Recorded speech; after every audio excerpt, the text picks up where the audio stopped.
कुरान हदीस गौर से सुने, औलिया और सालिहीन की ज़िंदगी को सुने और अपनी ज़िंदगी को संवारने की कोशिश करें। इतना बड़ा जलसा जब अल्लाह ने दिया है तो आप सबों को खामोशी के साथ इस जलसे की कद्र करनी चाहिए। बहुत सारे लोग अपने घर में सोए हुए हैं, मगर आप जाग कर तरोताज़ा होकर अपने मसलक की बातें सुन रहे हैं। ये अल्लाह का बहुत बड़ा एहसान है। आप तंदुरुस्त नहीं होते, यहाँ कैसे आ पाते? आपके पास वक्त नहीं होता, आप यहाँ कैसे आते? अगर शौक नहीं होता, तौफीक खुदाबंदी नहीं मिलती, तो आप यहाँ कैसे आते? समझ लें कि अल्लाह का बहुत बड़ा एहसान है कि आपको इस मसरूफियत के वक्त में जाग कर नामे अमाल को नेकियों से भरने की तौफीक अता फरमा दी। बहुत बड़ी बात है। जब अल्लाह ने नेमत दी है तो उसका शुक्र अदा होना चाहिए। इसको हमेशा आप याद रखें। ये दुनिया दारुल इम्तिहान है, आजमाइश की दुनिया है, और हर वक्त बंदा आजमाइश में रहता है। अल्लाह कभी गरीबी देकर आजमाता है और अल्लाह कभी मालदारी देकर आजमाता है। और ऐसा नहीं कि मैं मालदार हूं तो हमारा ये अपना हक था, हम जो चाहे सो करें। नहीं, वो तो गरीबी से ज्यादा आजमाइश है वो। और अगर कोई गुर्बत में पड़ा है तो वो ये एहसास कमतरी का शिकार ना हो कि अल्लाह ने मुझको जलील करने के लिए गरीब बना दिया। नहीं, वो यकीन जाने के 80 साल का नफल सजदा बंदे को वहां नहीं पहुंचा सकता है जहां अल्लाह की दी हुई मुसीबत पे एक लम्हा सब्र करने के बाद बंदा पहुंच जाता है। इसलिए आजमाइश दोनों है, मुसीबत भी आजमाइश है और राहत भी आजमाइश है। अब अक्लमंद वही है जो दोनों को सरकार की सीरत की रोशनी में डील करने का हुनर रखता हो।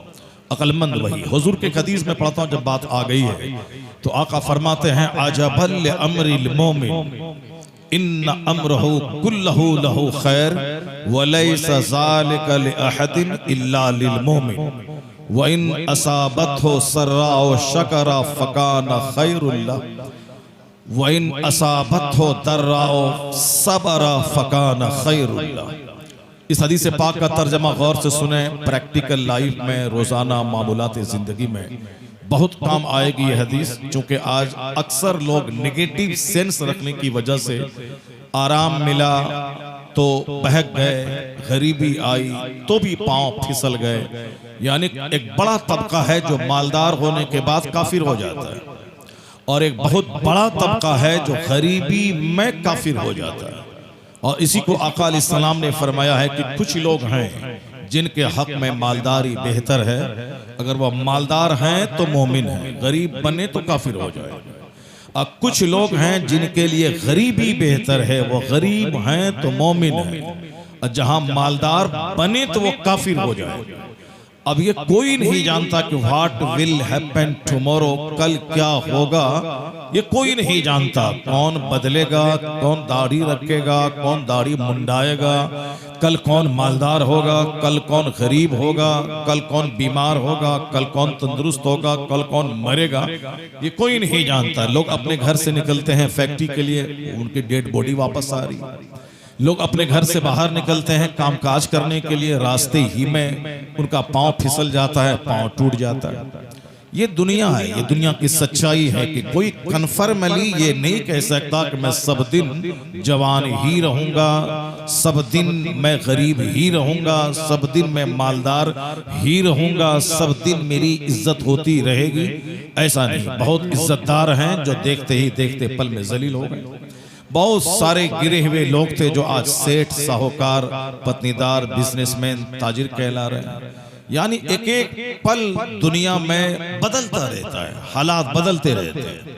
देखते ही देखते सड़क छाप आदमी अरबों में खेलने लगता है, 4-4 लाख का मोबाइल हाथ में लेने लगता है, और अचानक 2 साल के बाद मोबाइल तक बिक जाता है, कार तक बिक जाती है, मकान तक बिक जाता है। वो आदमी सड़क पे बैठकर दरगाहों के सामने भीख मांगने लगता है।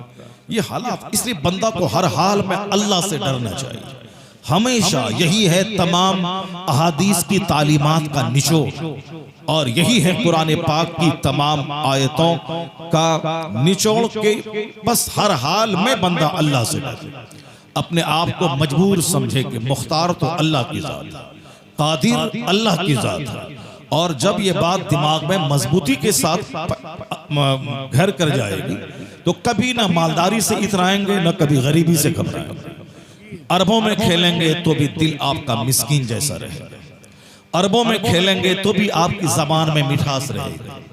आप चाहे रोजाना आसमान में उड़ते रहें फिर भी आपको लगेगा कि मुझ में और एक मिस्कीन में कोई फर्क नहीं है। क्या बात है।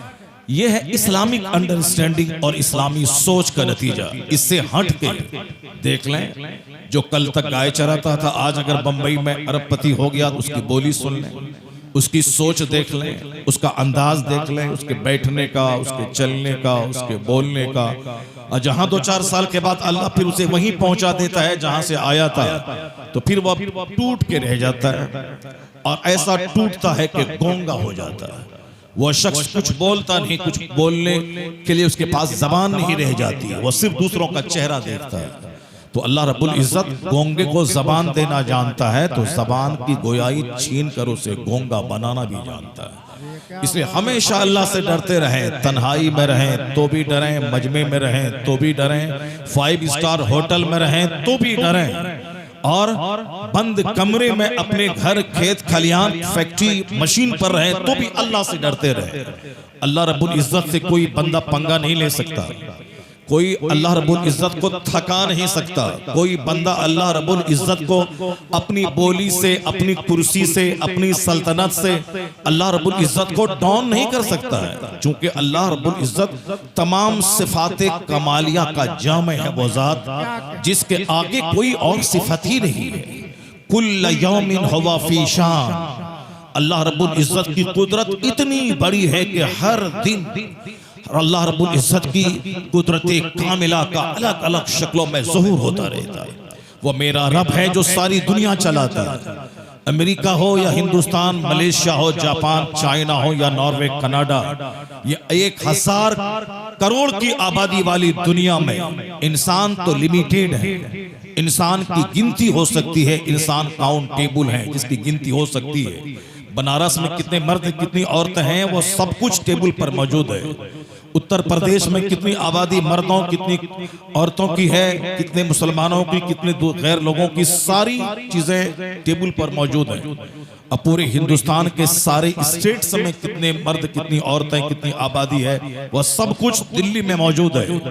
और पूरी दुनिया के 5 कॉन्टिनेंट्स में कितना पॉपुलेशन है, अमेरिका में, ऑस्ट्रेलिया में, अफ्रीका में, यूरोप में, एशिया बर्रे आज़म में, वह सब कुछ यूएनओ के टेबल पर मौजूद है। इंसान की गिनती काउंटेबल है, इंसान को गिना जा सकता है। ये इंसान अभी 800 से लेके 1000 करोड़ तक इसकी आबादी है, बस इसके आगे नहीं, कमो बेश यानी 1 करोड़ आगे पीछे ये इंसान की आबादी है। मगर एक दूसरी मखलूक है अल्लाह के फरिश्तों की, उसकी कोई काउंटिंग ही नहीं हो सकती है। काउंटलेस मखलूक है वो, मगर उसकी भी गिनती अल्लाह को मालूम है कि कितने फरिश्तों को मैंने पैदा किया है। वो हमारे लिए अनकाउंटेबल है, मगर अल्लाह रब्बुल इज्जत जानता है कि मैंने कितने फरिश्तों को पैदा किया है। इंसान की आबादी 1000 करोड़ है, फरिश्तों की आबादी खरबों में है, महासंख्यों में है, यानी जिसकी गिनती ही नहीं हो सकती।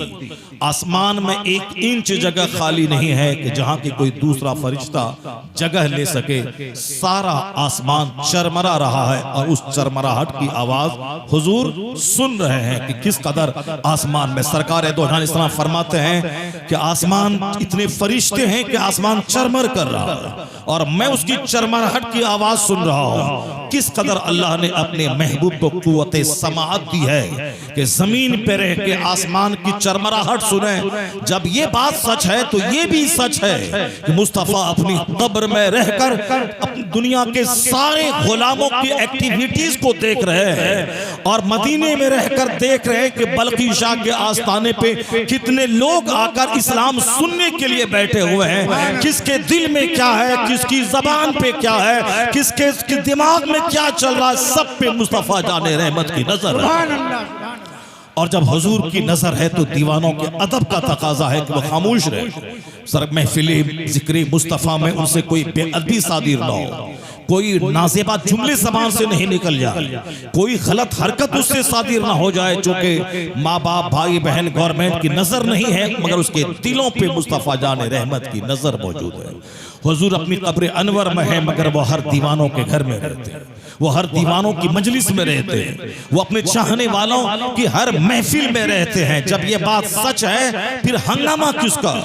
जब ये बात सच है तो फिर तो दूसरों को तकलीफ देने का क्या मसला है? जब ये बात सच है तो मुस्तफ़ा की रूह हर घर में मौजूद है। जब हर घर में मुस्तफ़ा की रूह मौजूद है, उलमा कहते हैं इन्ना रूहन नबी ये मौजूद फी बयूत अहले इस्लाम, हर मोमिन के घर में मुस्तफ़ा की रूह मौजूद है। अगर ये बात सर से गुजर जाए तब तो ठीक है, अगर जबान की हद तक है तब तो चलो ठीक है, लेकिन अगर इस बात का ताल्लुक दिल से है कि वाकई मुस्तफ़ा की रूह घर में मौजूद है, तो मैं यकीन नहीं कर सकता हूं कि जहां मुस्तफ़ा की रूह मौजूद हो वहां बंदा 2-4 घंटे मोबाइल में फजूलियात को देखता रहे। हुजूर की रूह मौजूद हो, आदमी 5 कमरे में LED टीवी लगाकर रात के 3-3 बजे तक कॉमेडी देखता रहे, फिल्में देखता रहे। इसका मतलब है कि ये सिर्फ जबान में है, दिल में नहीं है। और जिस दिन दिल में ये बात आ गई कि मुस्तफ़ा की रूह हर मोमिन के घर में मौजूद है, न टेलीविजन का गलत इस्तेमाल होगा, न मोबाइल का गलत इस्तेमाल होगा, न एक घर में 4 लोग चारों हरामखानी में मुलविस होंगे। एक जवान बेटा है वह गर्लफ्रेंड के साथ चैटिंग में मसरूफ है, जवान लड़की है बॉयफ्रेंड के साथ चैटिंग में मसरूफ है, जवान बाप वह दूसरी औरतों से चैटिंग में मसरूफ है, उधर जवान माँ है वह दूसरे मर्द के साथ चैटिंग में मसरूफ है। ये 50 करोड़ का घर है या तवाइफ का अड्डा है? ये 50 करोड़ का घर है या शराब की भट्टी है? ये 50 करोड़ का घर है या गुनाहों का वो अड्डा है, जुआ का अड्डा है? सोचता नहीं बंदा जिस दिन तन्हाई में बैठकर गौर कर ले कि हुजूर की रूह मोमिन के घर में मौजूद है, तमाम हराम कामों का खात्मा हो जाएगा और हर घर नमाज़े पंजगाना के अलावा तहज्जुद, इशराक, चाश, अवाबीन, जिक्र और दुरूद की लज़्ज़तों से भरता चला जाए। नारे तकबीर, नारे रिसालत, मसलके आला हजरत। एक है हवाई फायरिंग करना कि हाँ हम मानते हैं जबान से कह देना, और एक है जबान पे खामोशी का ताला है मगर उनके सारे पार्ट्स से बोल रहे हैं, हाथ पांव जबान आंख दिमाग दिल सारे आज़ा बोल रहे हैं कि वाकई इनके दिल में अल्लाह का डर है, वाकई इनके दिल में रसूल पाक की सच्ची मोहब्बत है। तो आज जरूरत है जबान से ज्यादा दिल संवारने की, आज जरूरत है जबान से ज्यादा दिमाग संवारने की, आज जरूरत है जबान ना चला के ज्यादा आदमी अपने हाथ पांव को चलाए, हाथ पांव से बता दे कि मेरे दिल में अल्लाह का कितना डर है, वो हाथ पांव से बता दे कि किस कदर मुस्तफ़ा की मोहब्बत मेरे दिल में है। लोग सिर्फ लिबास सजाने की बात कर रहे हैं, लिबास मेरा कपड़ा अच्छा रहे, जबान में ताकत नहीं है कि कायदे से 5 मिनट बोल सकें, मगर साहब वो मफ्ती और कीलर और स्पाइकर ब्रांडेड कंपनी का कपड़ा पहन करके चाहते हैं कि मैं अच्छा हूं। ठीक है, ब्रांडेड कंपनी का तुम कपड़ा पहन रहा है, Mufti, spiker, killer, red chief का जूता पहन रहा है, खादिम, लिबर्टी, साहब हम इधर उधर का नॉन ब्रांडेड का जूता हम नहीं पहनते, हम ब्रांडेड कंपनी का जूता पहनते हैं। पैसा है इसीलिए तमाशा कर रहे हैं कि हम ब्रांडेड कंपनी का, और जिस दिन पैसा हाथ से निकल जाएगा उस दिन 100 रुपए की चप्पल भी नहीं मिलेगी। मस्जिद के दरवाजे पे टूटी चप्पल है उसको पहन के घर चले जाएंगे। इसीलिए पैसे जब हाथ में आए तो ज्यादा आदमी को चिकनी बोली नहीं बोलना चाहिए कि मैं ब्रांडेड पहनता हूँ। ठीक है, तेरे पास में ब्रांडेड कपड़े का सूट है, तेरे पास ब्रांडेड कंपनी का चश्मा है, तू फास्ट ट्रैक का चश्मा पहनता है, रेबन का चश्मा पहनता है, साहब तुम राडो घड़ी कंपनी की घड़ी पहनता है, तुम्हारे पाँव में कीमती से कीमती कंपनी का जूता मौजूद है। ये सारी चीजें अपनी जगह मौजूद है। जूता अच्छा है, चश्मा अच्छा है, कपड़े अच्छे हैं, घड़ी अच्छी है, लेकिन उस अच्छी घड़ी से तुम्हारे कैरेक्टर का क्या संबंध है? तो घड़ी अच्छी है मगर तुम अच्छा कब बनेगा? जूता अच्छा है, तुम अच्छा कब बनेगा? 10 लाख का सूट पहना है मगर तू अच्छा कब बनेगा?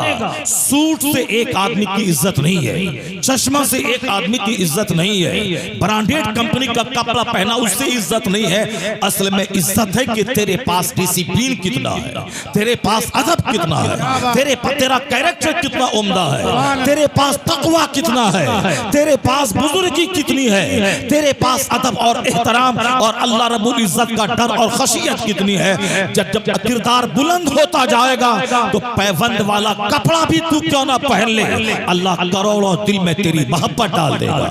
तू टूटी चप्पल क्यों ना पहन ले, अल्लाह दुश्मनों के दिल में तेरी हैबत डाल देगा। तुम्हें नहीं मालूम आज चंद सिक्के में ब्रांडेड कंपनी का कपड़ा पहन के इज्जत तलाश करता है, और यहाँ नमाज़े पंजगाना छोड़कर कोई इज्जत नहीं मिलेगी, सच्चाई छोड़कर कोई इज्जत नहीं मिलेगी, हुजूर की सुन्नतों को छोड़कर कोई इज्जत नहीं मिलेगी। आज से 100 साल पहले जो लोग थे मुसलमान हिंदुस्तान में, उससे ज्यादा दौलतें आज मेरे पास हैं, उससे ज्यादा कीमती मकानात आज मेरे पास हैं, उससे ज्यादा फिक्स डिपॉजिट हमारे पास मौजूद है। हिंदुस्तान में 40 करोड़ कलमा पढ़ने वाला 100 साल पहले आदमी को हफ्ते में एक दिन चावल मिलता था, लेकिन आज तो रोजाना 3 टाइम लोग चावल खाते हैं। पहले तो साहब हफ्ता 10 दिन में गोश्त मिलता था, आज तो बगैर गोश्त के कोई लुकमा अंदर नहीं जाता है। पहले तो साहब मिट्टी की दीवार और ऊपर में घास वाला छप्पर था, और आज तो गरीब से गरीब घर में 50 करोड़ की इमारत उसके सर पे मौजूद है। दीवार और छत के अलावा कई करोड़ रुपए का इंटीरियर डेकोरेशन मौजूद है, फॉल्स सीलिंग है, वाल पुट्टी है, साहब जबरदस्त किस्म का पेंट है, ये सारी चीजें घर में सोफा गद्दा सब कुछ मौजूद है। पहले से ज्यादा लग्जरियस गुड्स मेरे पास मौजूद है, लेकिन पहले के मुसलमानों की तरह मुझे मेरे पास इज्जत भी मौजूद है, मेरे पास हैबत भी मौजूद है। पहले इन लुच्चों लफंगों के बाप दादा बड़े ताकतवर थे,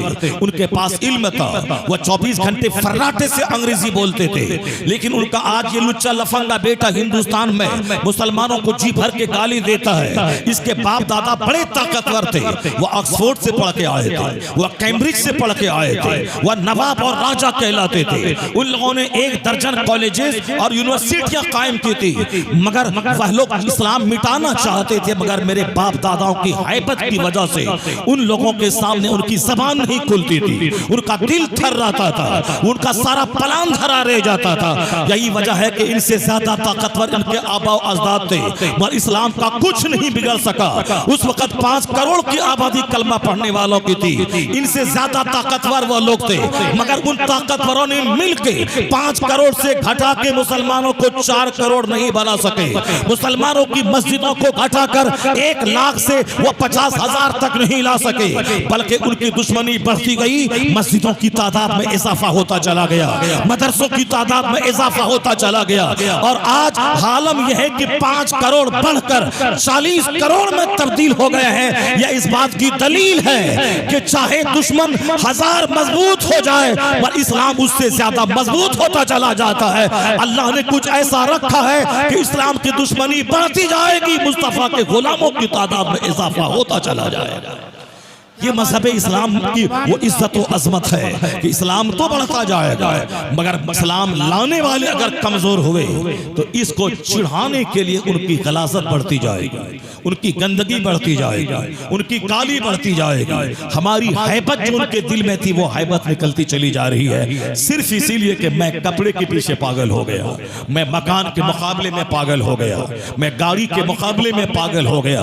रहे सर से लेके पांव तक 1 करोड़ गुनाह, लेकिन कार खरीद के इज्जत तलाश कर रहे हैं। रहे सुबह से लेकर शाम तक 5 नमाजों के छोड़ने का गुनाह कबीरा उसकी जिंदगी में, जो नमाज फज्र छोड़ता है गुनाह कबीरा है। शराब पीने से बड़ा गुनाह, ज़िना करने से भी बड़ा गुनाह, लेकिन 5 नमाजें कज़ा हो गई, उनका दिल तक नहीं हिला, जबकि ज़िना करने से बड़ा गुनाह वो कर चुका, 5 टाइम कर चुका। 1 वक्त की नमाज छोड़ना हराम और गुनाह कबीरा है, 80 बरस तक जहन्नम की आग में जलना होगा। उसके बावजूद ये सीना तान के खड़ा है कि साहब हमसे बड़ा कौन है, मेरी कार, मेरा बंगला, मेरा घर, मेरा मकान, मेरा जूता, मेरा चश्मा, मेरी घड़ी। अगर एहसास रहता तो सीना फट जाता उसका, जो इतना बड़ा मुजरिम हो कि नमाज फज्र छोड़ा हो।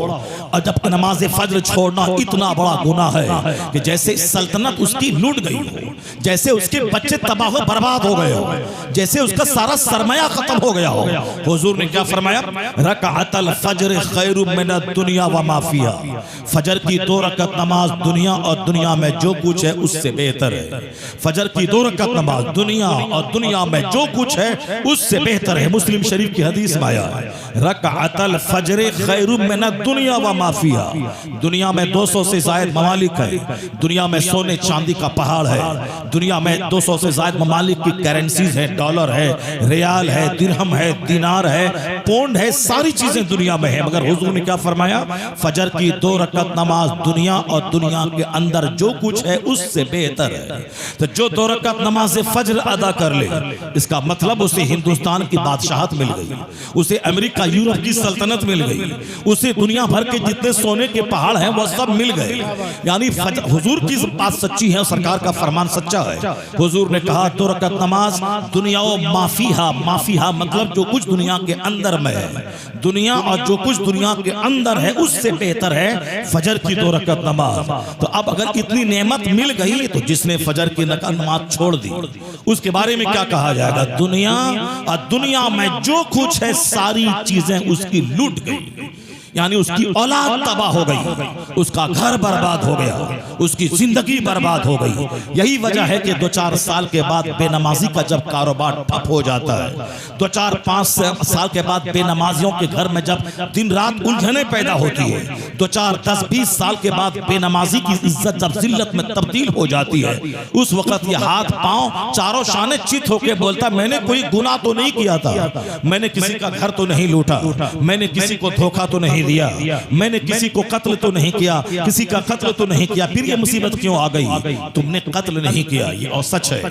तुमने दूसरों को की जमीन नहीं लूटी, ये सच है। मगर जमीन लूटना ही गुनाह नहीं है, कत्ल करना ही सिर्फ गुनाह नहीं है, झूठ बोलना ही सिर्फ गुनाह नहीं है, जिना करना, सूद खाना, जुआ खेलना ही सिर्फ गुनाह नहीं है, बल्कि नमाज पंजगाना छोड़ना ये सबसे बड़ा गुनाह है। क्योंकि नमाज पंजगाना ये फर्ज आजम है और जो सबसे बड़ा फर्ज है उसका छोड़ना सबसे बड़ा गुनाह है। तो यार इस पर नजर नहीं है। बहुत सारे लोग कहते हैं, अरे भाई मैं नमाज ही तो नहीं पढ़ता हूँ, मगर मैं किसी को ठगता तो नहीं हूँ, मैं मदरसे की नकली रसीद छपा के लोगों की ज़कात की रकम खाता तो नहीं हूँ, मैं दूसरों के दरवाजे पे जाके मस्जिदों का चंदा करके अपना मकान तो नहीं बनाता हूँ, बाप दादाओं की वक्फ की हुई जमीन बेचकर मैं उसको लूटता तो नमाजी तो नहीं पढ़ता हूँ, मगर मैं दूसरे गरीबों में कंबल बांटता हूँ, मैं दूसरों के मकान बनाता हूँ, मैं दूसरों में सड़कें बनाता हूँ, मैं दूसरों के फलाही काम में रहता हूँ। ये अच्छा काम है, गरीबों में कंबल बांटना, गरीबों में लंगर बांटना, गरीबों में राशन का किट भेज देना,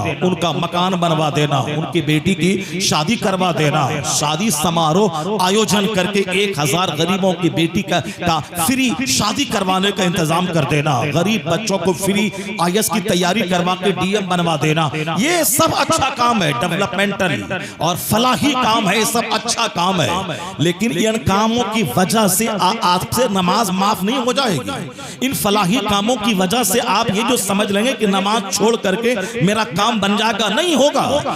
हदीस और कुरान की जो तालीमात है उसका मफहूम यही है कि नमाज पढ़ना फर्ज आजम है और 1 करोड़ की मस्जिद तामीर करना नफल है, और कोई नफल कबूल नहीं होता है जब तक कि बंदा फर्ज ना अदा करे। अगर एक शाबान की 15वीं रात को जागकर 1 लाख रकात नमाज पढ़ ले, ये नफल है, ये मुअल्लक या पेंडिंग में नेकी रहेगी जब तक कि आप फजर की 2 रकात फर्ज ना अदा कर लें।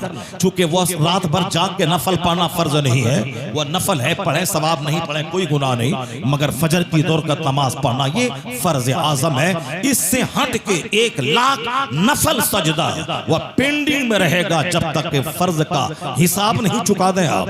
आका फरमाते हैं क़यामत के दिन सबसे पहले जिस चीज का सवाल होगा वह नमाज है। इन्ना अव्वल मा युहासबु बिहिल अब्द यौमल क़यामति सलात। क़यामत के दिन सबसे पहले जिस चीज का सवाल होगा वह नमाज है। नमाज के बारे में बंदा जवाब देने में कामयाब हो गया तो फ़क़त अफ़लहा व अंजहा, वह कामयाब और बामुराद हो गया। अगर नहीं जवाब दे पाया तो फ़क़त ख़ाबा व ख़सिरा, हिलाक और तबाह हो बर्बाद हो गया। बहुत लंबी लंबी दाढ़ी रखते हैं, दाढ़ी रखना उतना बड़ा फर्ज नहीं है जितना बड़ा फर्ज नमाज फजर जोहर असर मगरिब पढ़ना। बहुत लंबी चौड़ी दाढ़ी टोपी है बरकाती, असाब उम्मानी टोपी है तो दुबई वाली टोपी है, सिर्फ दिखाने के लिए टोपी मत पहन, जिंदगी भर तू नंगे सर रह। उतना बड़ा गुनाह नहीं है जितना बड़ा गुनाह फजर जोहर असर मगरिब छोड़ना है।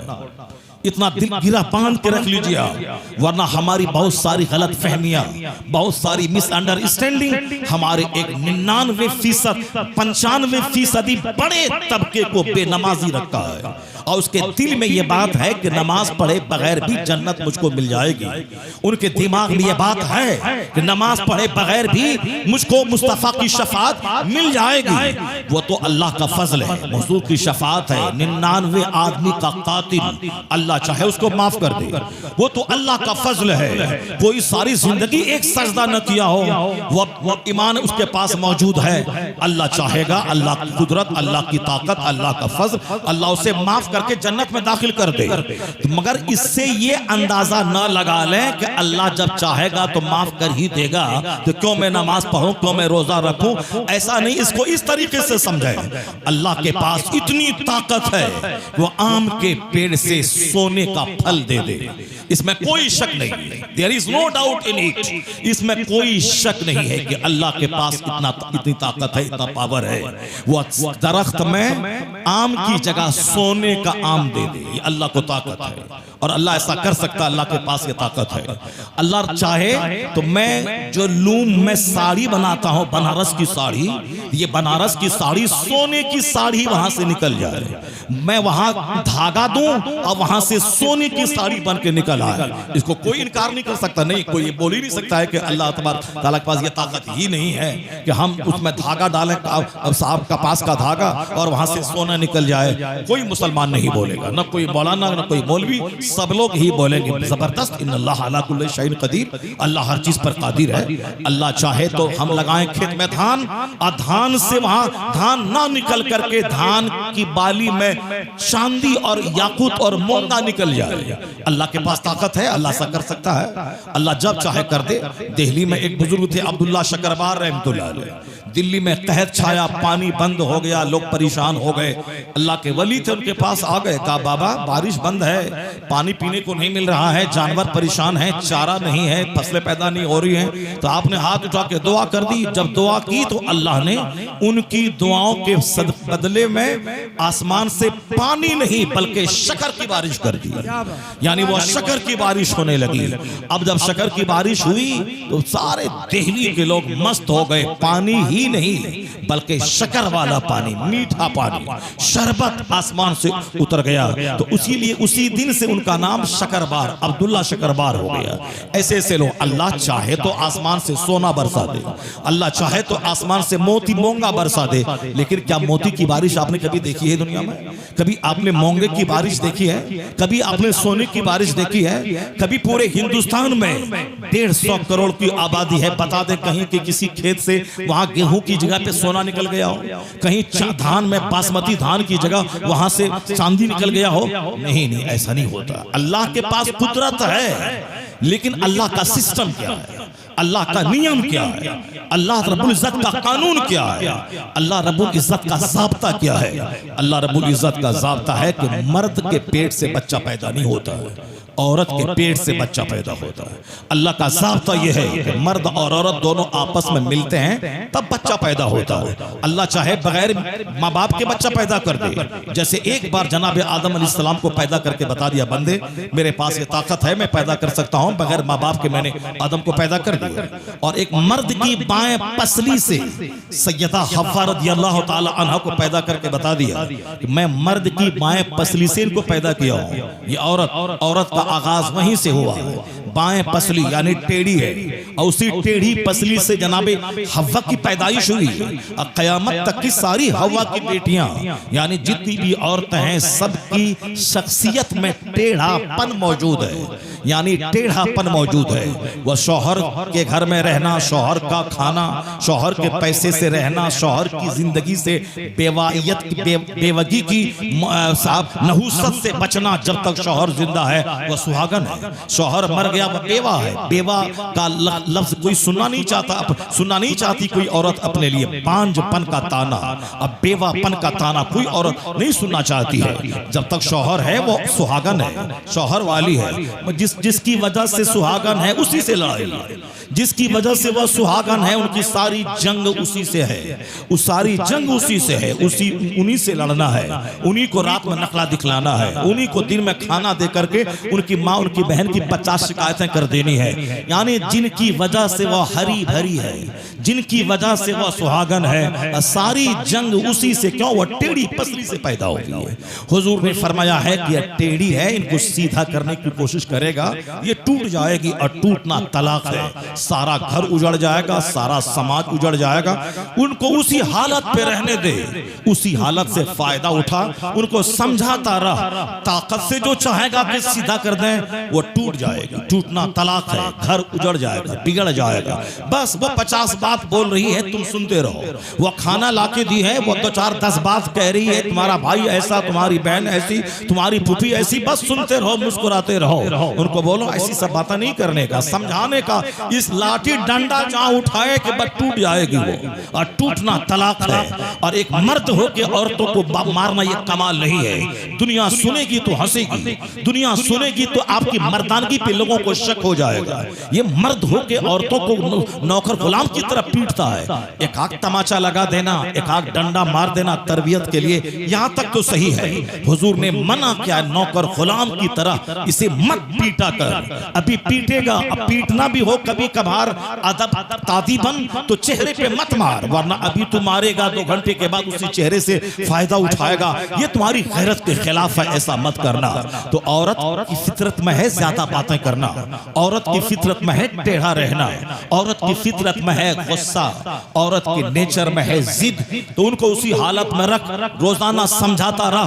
कोई डंडा उसको ठीक नहीं कर पाएगा, न कोर्ट का डंडा, न कचहरी का डंडा, न थाने का डंडा, न पुलिस का डंडा, और न शौहर का डंडा, न सास का डंडा, न ननद का डंडा, न देवर का डंडा। कोई डंडा इससे ठीक नहीं कर पाएगा। एक ही रास्ता बुजुर्गों ने बताया है, इनके बदन पे शरीयत का डंडा लगा दे, या सीधी हो जाएगी। वह शरीयत का डंडा है कि पाबंदी से नमाज पढ़वा। इनको बोल के उस वक्त तक रात में चूल्हे के पास नहीं जाएगी जब तक कि मगरिब के बाद सूरह मुल्क ना पढ़ ले। उस वक्त तक बिस्तर पे न जाएगी जब तक कि सूरह यासीन ना पढ़ ले।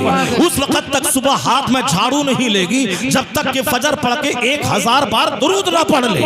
उस वक्त तक नाश्ता नहीं बनाएगी जब तक कि 1000 बार कलमा शरीफ ना पढ़ ले। उस वक्त तक दोपहर में कैलूला का कैलू नहीं करेगी जब तक कि दीनी किताबों का एक चैप्टर ना पढ़ ले। अमेरिका की फौज का डंडा वो काम ना कर पाएगा जो सूरह यासीन की तिलावत काम कर जाएगी, जो कलमा शरीफ पढ़ना काम कर जाएगा, जो दुरूद की तिलावत काम कर जाएगी। इसलिए इसे शरीयत की लगाम दे दे, इसको एक रूटीन ऑफ लाइफ दे दे, इसको जिक्र दुरूद का मामूल दे दे, इसको सूरह यासीन, सूरह मुज़म्मिल, सूरह मुल्क की तिलावत का मामूल दे दे। अगर तूने सूरह यासीन याद कर ली, मैं तुम्हें 1 लाख रुपए का जेवर में दे दूंगा। अगर तुमने सूरह दुखान को याद कर लिया और डेली तुम पढ़ी तो हम तुम्हें सोने की चूड़ी हाथ में बना के दे देंगे। ये सिर्फ शौक दिलाओ, वो याद कर लेगी। सूरह यासीन पढ़ेगी, सारी जिंदगी पढ़ेगी तो बिस्तर पे क्यों ना मर जाए, अल्लाह शहादत का मर्तबा अता फरमा देगा।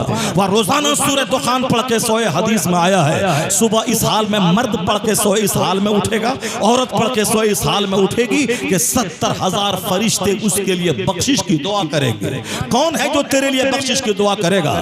जब तेरा बेटा जिंदगी में बात नहीं मानता है, वो अब मोबाइल चलाता है, तुम पुकारता है वो ऐठा रहता है, तो क्या तुम उम्मीद करता भी तो जिंदा है, तेरा डर है उसको, जिंदा है कि ये जमीन दूसरों को लिख देगा, जिंदा है कि बैंक का सारा पैसा ये अपनी जिंदगी में खर्च कर डालेगा। उसके बावजूद वो आंख दिखलाता है जिंदगी में, तो मरने के बाद तो क्या सोचता है कि तेरा बेटा तेरी कब्र पे जाके आंसू बहा के बख्शिश की दुआ करेगा। जिंदगी में तो डर है उसे मेरी जिंदगी का, उसके बावजूद वह बात नहीं सुनता। और जब तुम मर जाएगा कब्र में कीड़ों की खुराक बन जाएगा, तो क्या तेरा बेटा तेरी कब्र पे जाके रोके बख्शिश की की दुआ करेगा? नहीं करेगा, नहीं करेगा, नहीं करेगा। करोड़ों में कोई कोई करेगा भी तीजा 40वां, वह इसीलिए करेगा ताकि समाज वालों की बदजबानी से बच सके। लोग ये ना बोले कि बाप मर गया, 50 बच्चों को बोला कि कुरान खानी नहीं करवाया। लोग ये ना बोले कि माँ मर गई, तीजा 40वां तक नहीं करवाया। ये तुम्हारे लिए नहीं कर रहा है, वो अपनी बेइज्जती से बचने के लिए कर रहा है, वो अपनी इज्जत के लिए कर रहा है, वह समाज में दूसरों की बदगोई से बचने के लिए कर रहा है। इसीलिए वह मर्द कमजोर है जो ये कहता है कि मैं नमाज नहीं भी पढ़ा तो मेरे मरने के बाद मेरे बच्चे कुरान खानी करवा के मेरी बख्शिश की दुआ करके मुझको बख्शवा देंगे। नहीं होगा। जब जिंदगी में तेरी बात नहीं मानता तो तेरे मरने के बाद तेरी बात क्या मानेगा? मरने के बाद जमीन बांटेगा, मरने के बाद पैसा बांटेगा, मरने के बाद तिजोरी तोड़कर वहां से बैंक का अकाउंट पासबुक निकालेगा, LIC की पॉलिसी देखेगा, वह दूसरी जमीन पे जाके हड़प के छोटे भाई को हक से महरूम करेगा। तो तू बोलता कि मग मेरे लिए दुआ करेगा? जो नमाज ही न पढ़ता हो, जो तुम्हारी जिंदगी में नमाज न पढ़ता हो, जो तुम्हारी जिंदगी में तुम्हारा अदब न करता हो, जो तुम्हारी जिंदगी में तेरी बात न मानता, तेरे मरने के बाद वो क्या करेगा? इसलिए बुजुर्गों ने कहा है तो बच्चे का मकान बना मगर अपनी जन्नत बचा के, दूसरे बच्चों को जमीन दे मगर अपनी जन्नत बचा के, बच्चों को डॉक्टर बना मगर अपनी जन्नत बचा के, बच्चों को इंजीनियर बना मगर अपनी जन्नत बचा के, अपनी जिंदगी में सारा काम कर ले ताकि तीजा में कोई बच्चा न आए मदरसे का, न कुरान खानी हो, न कोई साले सवाब का एहतमाम हो। इतना कुछ जिंदगी में कर ले, यही किया हुआ तुम्हारा मरने के बाद काम आता रहे। क्या दूसरों पे भरोसा और एतमाद करता है कि तेरा बच्चा तेरा काम आएगा? नहीं आएगा काम। जब जिंदगी में वो बात नहीं मानता है तो मरने के बाद क्या तेरी बात मानेगा? इसलिए बुजुर्गों को अपनी जिंदगी में अब तू अपना काम कर ले। बता दो इन औरतों को कि मरने के बाद न बेटी काम आएगी, मरने के बाद न बच्चा काम आएगा, मरने के बाद न तेरा शोहर काम आएगा। मैं तो देखता हूँ कि सिर्फ 40वां तक हफ्ते में एक दिन बच्चा बाप की कब्र पे जाता है। कोई कोई दीनदार है तो जुमा जाता है, 2-4-5 साल के बाद वह भूल जाता है, बाप का चर्चा तक नहीं करता है, माँ का नाम तक नहीं लेता है। वो अपनी बीवी, अपने बच्चों की पढ़ाई लिखाई, अपनी बेटी की शादी में इतना अंदर से टूटा हुआ रहता है, वह क्या माँ और बाप को याद करेगा? इसलिए दूसरों के भरोसे पे नेकी को मत टाल के वो कर देगा। अपनी जिंदगी में खुद नेकियां कर ले, अपनी जिंदगी में खुद अच्छा काम कर ले ताकि दूसरों पे तू डिपेंडेंट न रहे। क्या कहा गया कि शरीयत का डंडा है जो औरतों को सीधा करता है और मर्दों को भी और बच्चों को भी। वो ना ये बच्चे डॉक्टर बनने के बाद तेरा नहीं रहेंगे, ये डॉक्टर बनने के बाद वह अपनी बीवी का होंगे, वो अपनी साली का रहेंगे, वो अपने साले का रहेंगे, वो अपने भाई का नहीं रहेगा, वो अपने बाप का नहीं रहेगा। अगर उसे पैसा मिल गया, डॉक्टर बन के पैसा कमाया, तो अपनी गाड़ी का ड्राइवर भी अपने साला को रखेगा। उनका अपना गरीब भाई जो कुछ नहीं करता है वो उसको नहीं रखेगा, उसी को रख ले, 25,000 महीना अपने भाई को दे दे। नहीं, उनकी बीवी उनको पढ़ाएगी कि भाई को रखेगा तो वह हकदार हो जाएगा।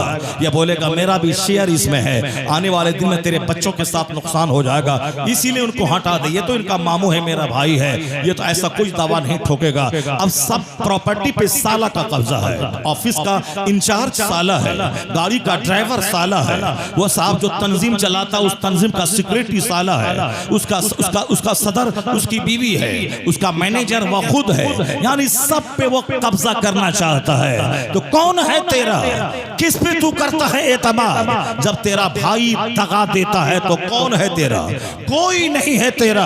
इसलिए आज दुनिया वाले जब बच्चों की वजह से नमाज छोड़ने लगे, बच्चों को पढ़ाने की वजह से नमाज छोड़कर ऊंट चराकर सारा पैसा बच्चों की पढ़ाई के पीछे लगाने लगे, यानी बच्चा डॉक्टर बनेगा, इंजीनियर बनेगा, चाहे मैं नमाज छोड़ूं, रात भर जागूं, अपनी जिंदगी अपनी सेहत का मैं खून कर दूं, मगर मेरा बच्चा डॉक्टर इंजीनियर बन जाए, रात भर ओवर टाइम लगा के काम करना पड़े, मगर मेरा बच्चा डॉक्टर बने, जो मैं पैसा कमाऊं सारा पैसा इनके डॉक्टर बनने के पीछे मैं झोंक दूं। दुनिया के 90% लोगों की यही सोच हो गई है। नमाज छूट गई कोई मलाल नहीं, रोजा कज़ा हो गया कोई मलाल नहीं, हज फर्ज हुआ था 25 साल पहले, अब 25 साल तक गुनाहे कबीरा हो रहा है हज न करने की वजह से। हज में ताखीर कर रहा है, जबकि हुजूर ने कहा था कि हज फर्ज हो फौरी हज कर, वरना मुमकिन है कि कल तेरे पास पैसा ना रहे, मुमकिन है कि पैसा रहे सेहत ना रहे, तो फिर हज नहीं कर पाएगा। जब हो फौरी हज कर ले। अगर पैसा की मौजूदगी में हज नहीं कर पाया तो जो हज के लिए पैसा मांगना हराम था, वो अगर पैसा उनके पास था, हज फर्ज हुआ, पैसा खत्म हो गया बाद में, अब उसे मांग करके कर्जा लेकर, मांग के नहीं कर्ज लेकर उसे हज को जाना जरूरी है। वो हज को जाए कर्ज लेकर, जबकि हज के लिए कर्ज ना ले, हज के लिए दूसरों के सामने मोहताज ना हो, ना बोले कि मैं मदीना जा रहा हूं, पैसा हमको दीजिए, आपका पैसा मदीने में खर्च करेंगे। ये इंतहाई जिल्लत और रुसवाई और घटिया बात है कि मदीना तू जाता है, हज करने जाता है और दूसरों के सामने क्यों इस तरह की बातें करता है। मैं मदीना जा रहा हूं, मैं हज के लिए जा रहा हूं। हज फर्ज हुआ, नहीं बंदा किया तो उसे कर्ज लेकर हज को जाना होगा। यह सजा क्यों है? फर्ज की अदायगी में ताखीर की वजह से। इसलिए नहीं देखा जाएगा कि बच्चा छोटा है या बेटी छोटी है या बेटी जवान है, शादी नहीं हुई है। हज कर, हज करके तू वापस आएगा तो तेरे बेटे का भी भला होगा, तेरी बेटी का भी भला होगा। क्योंकि जो दुआ कहीं नहीं कबूल होती है वो दुआ रोज़े रसूल पे कबूल हो जाती है और ये हाज़री सफर हज में नसीब होती है। इसलिए ये कहना कि बेटी की शादी करा ले तब उसके बाद जाएंगे, वो तो लाखों लोग मर गए, ना बेटी की शादी के बाद हज को जा सका और ना बेटी की शादी ही उसको नसीब हो सकी। बेटी की शादी के पहले वो जा चुका। अक्लमंद वो नहीं है जो बच्चों की वजह से तबाह हो जाए, अक्लमंद वो नहीं है जो बच्चों की वजह से अपनी जन्नत में आग लगा दे, अक्लमंद वो नहीं है जो बाल बच्चों को इंजीनियर डॉक्टर बनाने के चक्कर में खुद हराम की कीचड़ में लथपथ हो जाए। हदीस माया है हज फर्ज होने के बाद ताखीर करेगा, मुमकिन है कि यहूदी होके मर जाए या नसरानी होके मर जाए, यानी खात्मा बिल कुफ्र होने का अंदेशा है, कुफ्र की हालत में मौत होने का अंदेशा है। बेटा पढ़ेगा बाद में पहले हज कर ले, बेटी की शादी होगी बाद में पहले हज कर ले, नमाज पढ़ फिर बाद में खेत जा, नमाज पढ़ बाद में लूम चला, नमाज पढ़ फिर बाद में दुकान पे जाके बैठ, नमाज पढ़ फिर बाद में दूसरा कारोबार कर। फजर की छोड़ करके जो जाता है मशीन पर शैतान का झंडा लेके जाता है, फजर छोड़ के जो जाता है दुकान में वो शैतान का झंडा लेके जाता है, फजर छोड़ के जो जाता है खेत में वो शैतान का झंडा लेके जाता है। और जो उठने के बाद सबसे पहले मस्जिद नमाज़े फजर के लिए जाता है वो समझ ले कि इस्लामी झंडा लेके मस्जिद जाता है, वो जन्नत का झंडा लेके मस्जिद जाता है। अब वो 2 रकात पढ़ने में लगे हैं 10 मिनट, या 10 मिनट दिन भर के 12 घंटों को तरोताजा रखेगा, उसमें बरकतें अता कर देगा, चेहरा नूरानी होगा। अल्लाह को छोड़कर कोई डॉक्टर बन के 50 खरब कमा ले, वो रौंदने के काबिल है वो कमाई। अल्लाह को छोड़कर कोई इंजीनियर और डॉक्टर बन जाए, उसकी कमाई पांव के नीचे रौंदने के काबिल है। और जो कुरान हदीस शरीयत के साथ डॉक्टर बने वो काबिल एहतराम है। जो नमाज रोजे हज जो ज़कात के साथ इंजीनियर बने वो काबिल एहतराम है। और जहां इंजीनियर डॉक्टर बनने के चक्कर में ईमान के लुटने का अंदेशा हो, उससे बेहतर है कि वो जिंदगी भर घर में लूम चलाए, 5 वक्त की नमाज पढ़े, वो जाहिल रहे मगर ईमान बचा है, नमाज बची है, तो उससे बड़ा कामयाब कोई नहीं है। हजारों डॉक्टर बनने से बेहतर है कि ईमान बचा के बंदा दुनिया से चला जाए। नारे तकबीर, और जहां डॉक्टर बनने नारे रिसालत, उलमाए अहले सुन्नत, मसलके आला हज़रत। एक ट्रेंड चला, एक नशा चढ़ गया है डॉक्टर बनने, एक नशा चढ़ गया है इंजीनियर बना रहा है, जबकि हर आदमी निगाहों के सामने देख रहा है कि डॉक्टर किस कदर गिरी हुई हरकतें कर रहा है, किस कदर हराम काम कर रहा है। एक गरीब की नॉर्मल डिलीवरी को सिजरिंग करवा के पैसा कमाता है, तब 2-4-10 टेस्ट लिख करके पैसा, कमीशन खा के पैसा कमा रहा है। जो साहब गलत कंपनी, कमजोर कंपनी की दवाइयां लिख करके एक मरीज के सारे पैसों को साहब लूट के वो अपनी कोठी बना रहा है। वो जानता है कि ये जेनेरिक दवाइयां, वो जानता है कि ये 10 टेस्ट जरूरी नहीं है, वो जानता है कि डिलीवरी सिजरिंग जरूरी नहीं है, मगर उसके बावजूद जो उसका प्लान है मकान दुकान कोठी गाड़ी का, वो कहां से बनाएगा? जो बैंक का कर्जा है 50 करोड़ रुपया, वो कहां से अदा करेगा? उसके लिए उसको झूठ का सहारा लेना पड़ता है, अपनी सतह से नीचे गिरना पड़ता है। वही डॉक्टर तुम अपने बच्चों को बनाना चाहता है, जो डॉक्टर गरीबों की जमीन बेचवा के अपनी कोठी बनाए, जो डॉक्टर 2-4-10 दवाइयों की दुकान से दलाली और कमीशन खा के अपने जमीर को बेच करके 2-4 पैसा कमाए, वही डॉक्टर तुम बनाना चाहता है। वही इंजीनियर जो इंजीनियर मोरबी का पुल गिरवा दिया, कई 100 लोग मर गए। गुजरात में मोदी जी की नाक के सामने बैठकर पुल गिरा, कई करोड़ रुपए उस पुल की मरम्मत के लिए पास हुए थे, मगर वो पैसे कहां चले गए? रजिस्टर में काम हो गया, पैसे नहीं लगे। किन चोरों ने पैसा को लूटा?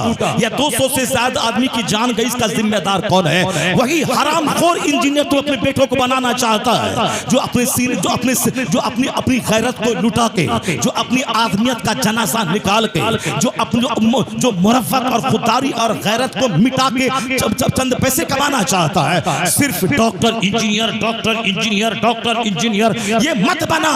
सबसे पहले अपने बच्चों को इंसान बना, अपने बच्चों को आदमी बना, अपने बच्चों को मानवता सिखा दे, ह्यूमैनिटी सिखा दे। जिस तरह मेरी जान कीमती है, उसी तरह हजारों की जान भी कीमती है। जिस तरह मेरी जान कीमती है, उसी तरह गैरों की जान भी कीमती है। मैंने तो सिग्नेचर कर दिया कि मरम्मत हो गई, अब पुल अगर टूटेगा तो हजारों लोग मरेंगे, उसका जिम्मेदार कौन होगा? वो इंजीनियर हुआ, मरे मगर मेरी कोठी बने, वो मरे मगर मेरे दरवाजे पे 50 लाख की कार आए। इन जानवरों को क्यों पालता है? अपनी कोख से इन जानवर इंजीनियर को पैदा करना चाहता है। इंजीनियर की शक्ल में जानवर, डॉक्टर की शक्ल में जानवर, IAS ऑफिसर की शक्ल में जानवर। अभी 2 महीना पहले हमारे बिहार के एक डिस्ट्रिक्ट का एसपी, जो एसपी जिसके जिम्मे है सुरक्षा, जिसके जिम्मे है डिस्ट्रिक्ट की सेफ्टी, जिसके जिम्मे है डिस्ट्रिक्ट की सिक्योरिटी, जिसके जिम्मे है लोगों की जान माल, जिसके जिम्मे है पूरे डिस्ट्रिक्ट के सारे बाशिंदों की रखवाली, यानी वो रहता है कहीं दंगा, कहीं फसाद, कहीं आग, कहीं सैलाब, कहीं कुछ, वो जिम्मेदारी है। डीएम फोन करेगा, एसपी पुलिस देगा और साहब रखवाली होगी। उन्होंने ही लोगों से पैसे वसूलना शुरू किया। महीना तनख्वाह है 3 लाख और कमाता है 3 करोड़। जब तक कि डेली 10 लाख ना उस वक्त तक वो ब्रश नहीं करता है, जब तक कि डेली 10 लाख ना उस वक्त तक वो नाश्ता नहीं करता है। करोड़ों कमाने वाला, लेकिन अभी सारा हिंदुस्तान जानता है कि जलील और रुस्वा होकर वह जेल की सलाखों के पीछे चला गया। कब तक ये हराम चलेगा? कब तक ये जुल्म चलेगा? कब तक ये घटिया हरकत चलेगी? अल्लाह ताला एसपी बनाना जानता है तो अल्लाह ताला जलील करके जेल में बंद करवाना भी जानता है। वो तो जहन्नम वहां है, यहाँ रुसवाई है, यहाँ तबाही है, यहाँ बर्बादी है। इस तरह से एसपी कौन एसपी बनाएगा बेटे को? वो हरामखोर एसपी कौन डीएम बनाएगा बेटे को? वही हरामखोर डीएम। सिर्फ डीएम की बात मत कर, एसपी की बात मत कर, मास्टर की बात मत कर। तुमने देखा एक मास्टर अपने क्लास में पढ़ने वाली खूबसूरत 18 साल की लड़की को टॉर्चर किया, उसको बंद कमरे में करके उसके साथ रेप करना चाहा और जेल की सलाखों के पीछे गया। वो क्या मुंह दिखलाएगा अपनी बीवी को? वो क्या मुंह दिखलाएगा अपनी बच्चियों को? वो क्या मुंह दिखलाएगा अपने बेटों को? वो क्या मुंह दिखलाएगा अपने समाज को? वही टीचर तू बनाना चाहता है, जो टीचर अपनी बीवी की मौजूदगी में पढ़ने वाली बेटी के समान जो बच्चियां उस पर बुरी निगाह डाले, वही टीचर तू बनाना चाहता है, जो स्कूल की ईंट को बेच करके वो अपना घर बनाए। उस वही टीचर, वही दारोगा जो साहब दूसरों की प्रॉपर्टी को बेच करके अपना घर बनाए। वही पुलिस वाला जो सब्जी वाली की टोकरी में लाठी मार के 10 रुपए कमाना चाहे। क्यों हरामखोरों को पैदा कर रहा है? क्यों सांप को दूध पिला पिला के इसको नाग बना रहा है? क्यों ऐसी नाजायज औलाद पैदा करके समाज को डकैतों और चोरों से भर रहा है? इंजीनियर की बात बाद में करना, पहले मानवता की बात कर, पहले ह्यूमैनिटी की बात कर, पहले आदमियत की बात कर, पहले इंसानी क्वालिटी की बात कर। यही बात इस्लाम करता है। सबसे पहले इस्लाम ईमानदारी की बात करता है, ऑनेस्टी की बात करता है, ह्यूमैनिटी की बात करता है। इसलिए तमाम मुसलमानों की जिम्मेदारी है कि आदमियत को फौकियत दे, इंसानियत को फौकियत दे, ह्यूमैनिटी को फौकियत दे। जो चीज कुरान में है उसको जिंदगी में नाफिज करे, जो हदीस में है उसको जिंदगी में नाफिज करे, ताकि दूसरा मेरे मदरसे को दुश्मन ना समझे, आतंकवादी का अड्डा ना समझे, वह दूसरा इस्लाम के करीब आ जाए। जब इस्लाम कमजोर होगा, दुनिया चोरों हरामखोरों से भरती जाएगी, और जब दुनिया मुस्तफा की गुलामी का पट्टा गले में बांधेगी, उस वक्त तक खयानत घटेगी, ईमानदारी में इजाफा होता चला। सुभान अल्लाह। इसके अलावा कोई रास्ता नहीं है, यही एक वाहिद रास्ता है, एक वाहिद और तन्हा और अकेला रास्ता है। वरना अमेरिका ने देख लिया अपनी ताकत का इस्तेमाल करके क्राइम नहीं घटा, अमेरिका ने देख लिया अपनी पूरी फौज को दांव पे लगा के रेप नहीं घट सका, शराब नहीं घट सकी, वहां शुक्कार की चोरी हो रही। अमेरिका जैसे तरक्की याफ्ता मुल्क में अमेरिका का नाम सुनने के बाद हिंदुस्तानी के मुंह में पानी आ जाता है। इनके दिमाग में भी अमेरिका की वाशिंगटन डीसी देखने का शौक पैदा होता है, इनके दिमाग में भी अमेरिका का के देखने का एक जुनून दिमाग में रहता है कि मैं अमेरिका देख रहा हूं। और कोई वहां से घूम के आता है तो वह हिंदुस्तान को लोगों को उल्लू समझने लगता है। मैं तुम्हारी हैसियत क्या है, मैं तो अमेरिका देख के आ गया, तुम बनारस में लूम चलाओ अपने घर में, मैं अमेरिका से आ गया। यानी वो इस तरह के ताने भरे जुमले देता है। वह भूल जाता है कि अमेरिका में सुअर भी रहते हैं, वह भूल जाता है कि अमेरिका में कुत्ते भी पाले जाते हैं, वह भूल जाता है कि अमेरिका में ठेला चालक भी रहते हैं, वह भूल जाता है कि अमेरिका में भंगी भी रहते हैं, वह भूल जाता है कि अमेरिका में दूसरों का लेट्रिन रूम को बरस से साफ करने वाला वॉशरमैन भी रहता है, वह भूल जाता है कि वहां घरों के सामने लाठी लेके दरवाजे पर 8-12 घंटे खड़े होकर दरबानी करने वाला ये साहब दरबान भी रहता है। वह भूल जाता है, वहां से आ गया और बस सब हिंदुस्तान के लोगों को गंवार समझने लगता है, यहाँ के लोगों को उल्लू और विलेजर समझने लगता है। इसलिए कभी कभी मुझे उन नेताओं पे गुस्सा आता है जो अमेरिका से लौटने के बाद वो अमेरिका की तारीफ करके हिंदुस्तान को नीचा दिखलाना चाहता है और उसके बाद ये बोलता है कि साहब मैं पक्का हिंदुस्तानी हूँ और मैं पक्का हिंदुस्तान का वफादार हूँ। वफादार तुम नहीं है, वफादार है मेरे मदरसे का वो बच्चा जो 26 जनवरी को हाथ में झंडा लेके बोलता है चीन से बेहतर हिंदुस्तान हमारा, जापान से बेहतर हिंदुस्तान हमारा, अमेरिका कनाडा से बेहतर हिंदुस्तान हमारा, श्रीलंका और सिंगापुर इंडोनेशिया थाईलैंड से बेहतर हिंदुस्तान हमारा, यानी सारे जहां से अच्छा हिंदुस्तान हमारा। हम बुलबुलें हैं इसकी ये गुलसिता हमारा, हम बुलबुलें हैं इसकी ये गुलसिता हमारा।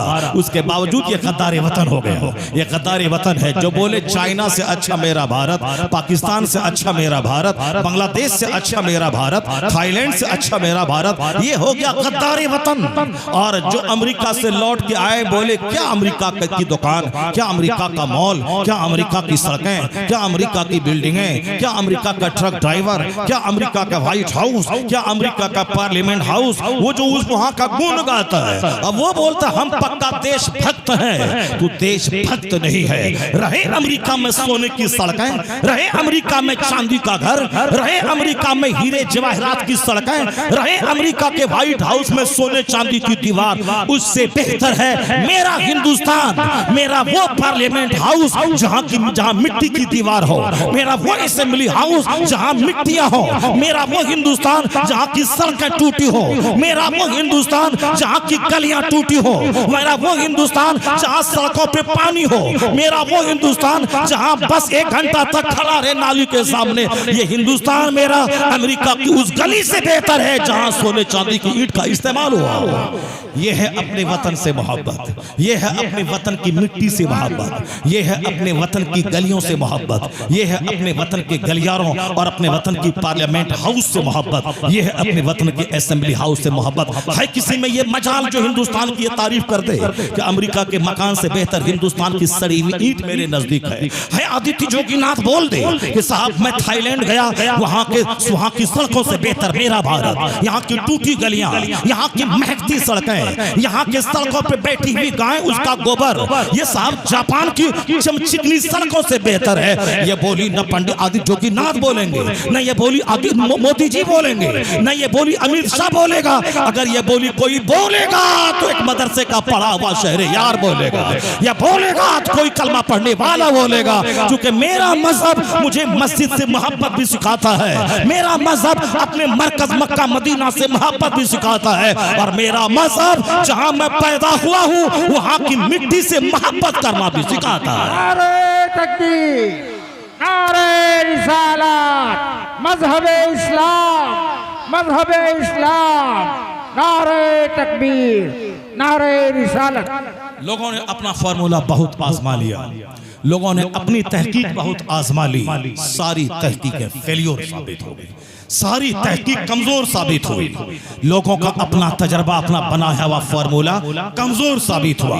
अमेरिका ने एक चाहत सोचा कि हमारे मुल्क में शराब न हो, शराब बंदी हो, नहीं हो सकी। वहां कदम कदम पे गली गली शराब से महकती है। वहां उन्होंने प्लान बना के ज़नाकारी का खात्मा हो, नहीं हो पाया।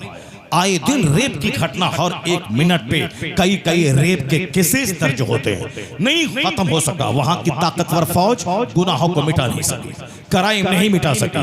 हिंदुस्तान में हमारे प्रधानमंत्री जी मगरमच्छ के आंसू बहाते हैं कि हिंदुस्तान में शराब बढ़ गई, हिंदुस्तान में जराइम बढ़ गए, हिंदुस्तान में रेप की घटना बढ़ रही है। जब कोई एक बच्ची के साथ रेप होता है तो प्रधानमंत्री का दिल हिलने लगता है कि एक गरीब की बच्ची के साथ रेप, गोया हिंदुस्तान के लिए, सारे लोगों के लिए कलंक की बात है।